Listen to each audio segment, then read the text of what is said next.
Hi and welcome to a new video. In this video I wanted to review this car smart converter. So basically this turns your CarPlay radio or infotainment system to a wireless CarPlay, and basically it does it by this USB little kind of converter or adapter. I got this cheap on the sale from AliExpress, but I'm sure you can get it from other places. The new like Chinese apps that have come out where you can do shopping and things, and I got this for £27, so it was a bit of a bargain, so I was hoping it would work.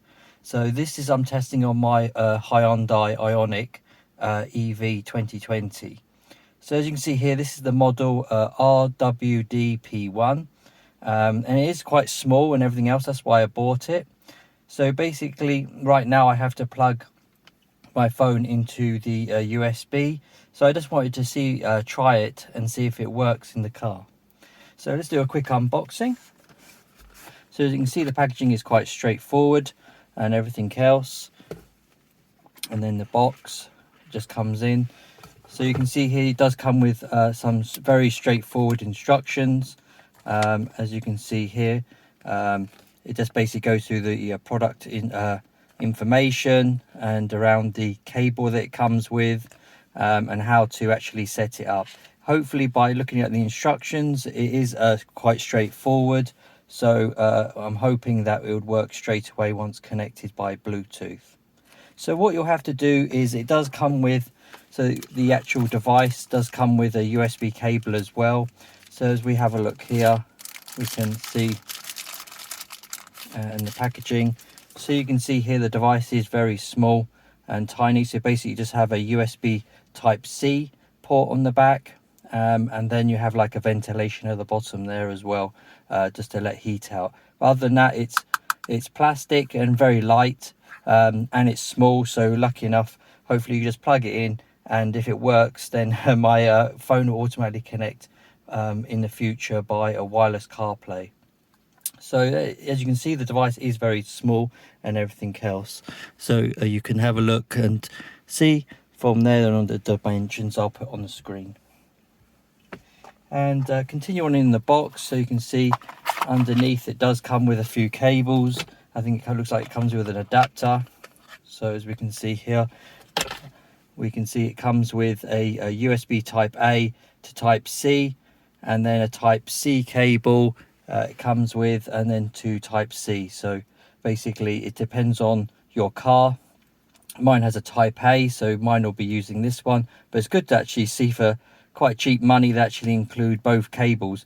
And actually, to be honest, the quality of the cables is yeah, it's actually really good, to be honest, and it's solid connections here as well, so it doesn't seem to it won't fray or anything like that or break over time. So that's good, but hopefully you won't be unplugging and plugging this in anyway. So as we see here is the cable, so it is quite short, but you only need to plug that in and leave the box, everything else.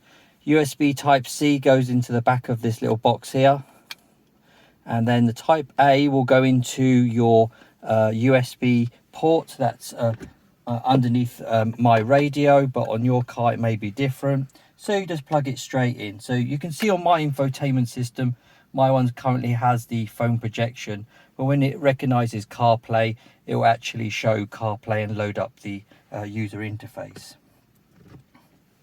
So I've just plugged in the device, as we can see here. Hopefully you can see. So you can see here, once I've plugged it in, I'll just put it down now onto underneath. So it says while Apple CarPlay is running, some user vehicle information will be provided to your iPhone, and that's your Bluetooth, GPS and vehicle speed. So of course we want that information there.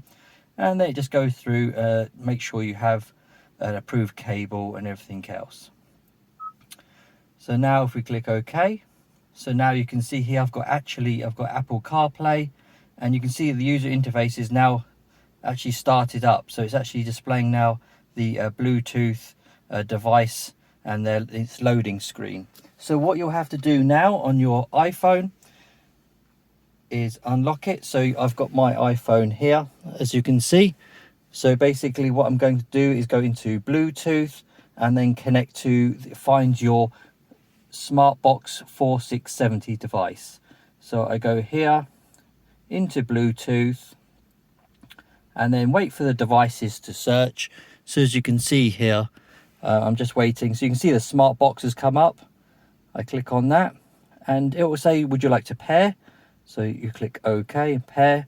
And then of course you allow these, because this is your Apple CarPlay and you want these features to be on your infotainment system. So allow. So you'll be able to see then it's connected. So now you need to say use CarPlay. So it'll give you this little warning. So make sure you do use CarPlay and not now. If you do that by accident, then you have to reconnect.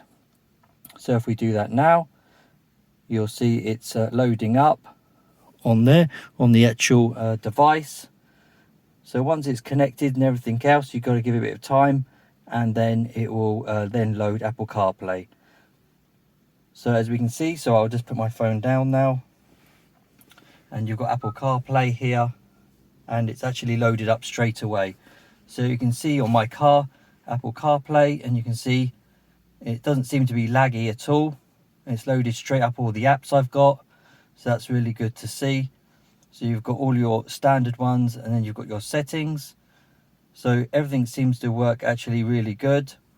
As I said, it doesn't seem to be at all laggy that I was expecting, because it's wireless, but it's loaded straight up. So that's really good to see. It's actually worked. So you can see in settings, you have all your normal settings and everything else. My iPhone I'm using is the 13 Pro, so it's not the newest. But you can see here you've got all your settings as you'd normally see on normal plug-in to your phone. And then you can go back and you can see all the signal, your 4G or 5G, your battery, and all your apps are working. So yeah, so I'm really impressed with actually loading up. So what we'll do now is perhaps have a look at Google Maps, or even better still, look at Apple Maps and see how that is, if that's lagging or not. Okay, so we've just loaded up Apple Maps. As you can see here, you can zoom in and zoom out into the maps. So and you can see that it actually is loading quite quickly. There is perhaps a little bit of lag, but I think that's to do with my phone signal is a bit on the rubbish side where I live. So it does take time for my 3G and things like that. The maps normally around my house is the 3G signal, but I'm actually really impressed that there's no lag or anything like that with the maps, and the connection just works straight away. So yeah, so really has been a quick review on this little box here that seems to be actually a real bargain for £27 and works straight away. So I'll put the link into the description as usual. If you have any comments or questions, please leave them in the comment section and I'll try my best to get back to you. So that's been the review of the Car Smart Converter CarPlay box, and that's model RWD-P1. Okay, thanks for watching and have a great day.